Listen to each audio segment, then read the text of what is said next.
Olá, irmãos amados e interessados em conhecer as verdades bíblicas. Você sabe qual é a mensagem central do discurso de Pedro em Atos no capítulo 2? Qual era o evangelho anunciado por Pedro àquela multidão do dia de Pentecostes? Todo pregador, quando prepara uma mensagem, ele tem em mente uma informação importante que deve ser comunicada. É a notícia a ser transmitida, que pode ser uma boa notícia ou uma má notícia. A boa notícia a ser transmitida por Pedro e os 11 já havia sido ordenada pelo Senhor Jesus, e o reino está próximo. A palavra evangelho significa boa notícia. E o evangelho do reino era a boa notícia a ser anunciada. Hoje nós faremos uma análise homilética dessa pregação de Pedro. A homilética é o estudo dos princípios da oratória aplicados à pregação do evangelho. Em resumo, qualquer mensagem tem um assunto principal, que é o ponto-chave a ser compreendido e que deve ser apresentado logo no início. Posteriormente vêm os argumentos que dão validade e importância ao ponto em questão. E finalmente vem a conclusão, chamando então a audiência a uma tomada de decisão em relação ao assunto. Pedro, ele começa da seguinte forma: varões israelitas, atendei a estas palavras.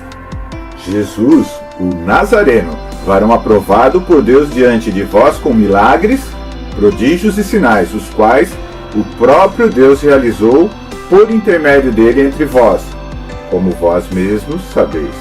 Sendo este entregue pelo determinado desígnio e presciência de Deus, vós o matastes, crucificando-o por mãos de iníquos, ao qual, porém, Deus ressuscitou, rompendo os grilhões da morte, porquanto não era possível fosse ele retido por ela.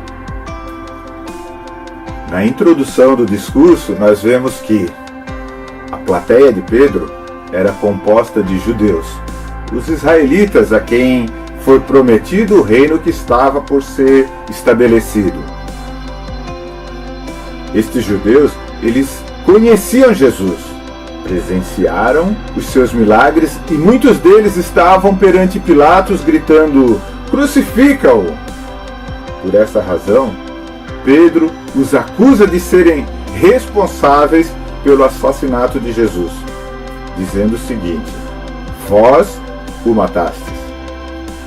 Essa era a má notícia que Pedro tinha a anunciar aos judeus. Porém, a boa notícia é que Deus o ressuscitou. Movido pelo Espírito Santo, Pedro agora inicia o seu argumento demonstrando pelas Escrituras que a morte de Cristo estava profetizada no Velho Testamento, segundo o desígnio e presciência de Deus. Porque a respeito de Jesus, diz Davi: diante de mim via sempre o Senhor, porque está à minha direita, para que eu não seja abalado. Por isso se alegrou o meu coração e a minha língua exultou. Além disso, também a minha própria carne repousará em esperança, porque não deixará a minha alma na morte, e nem permitirás que o teu santo veja corrupção. Fizeste-me conhecer os caminhos da vida, encher-me-ás de alegria na tua presença. Pedro ainda complementa dizendo que Davi não ressuscitou. Ele morreu e foi sepultado, e o seu túmulo permanecia entre eles até aqueles momentos. Sendo profeta, Davi profetizou a ressurreição de Cristo, que nem foi deixado na morte e nem o seu corpo experimentou corrupção. Este Jesus é que é citado por Davi como estando à direita de Deus. Este Jesus que os israelitas crucificaram é o descendente de Davi, o Messias, o Cristo, o Rei de Israel.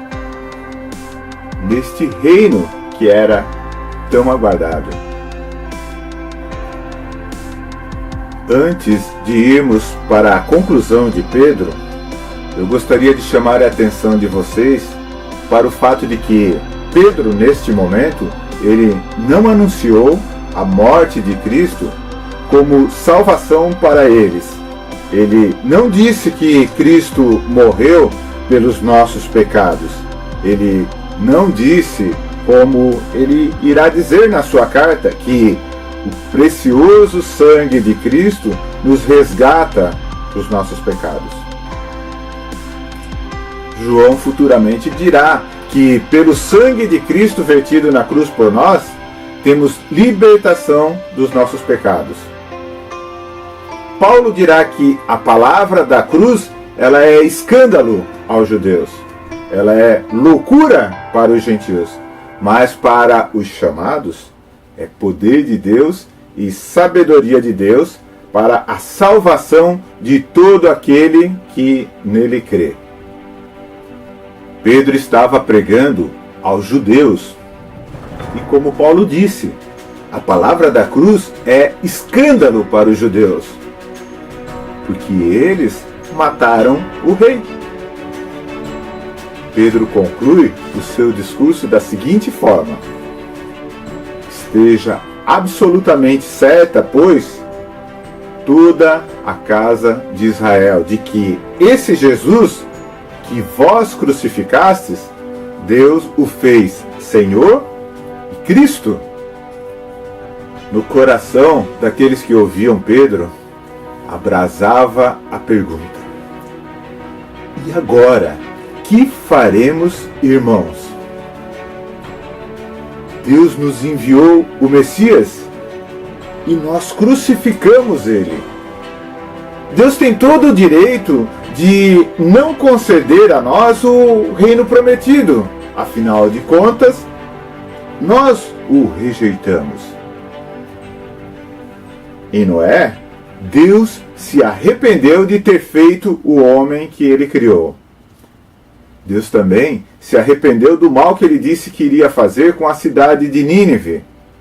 Então, Deus tem todo o direito agora de se arrepender de ter dito que daria o reino àquela geração.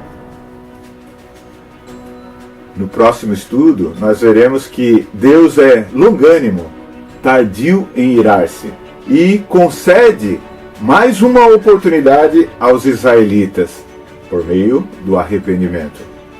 Uma nova purificação deste pecado por meio do batismo e a oportunidade de receber o dom do Espírito Santo. Fique conosco. Olá, irmãos. Eu gostaria de convidar você a curtir a nossa página e acionar o sininho de notificação.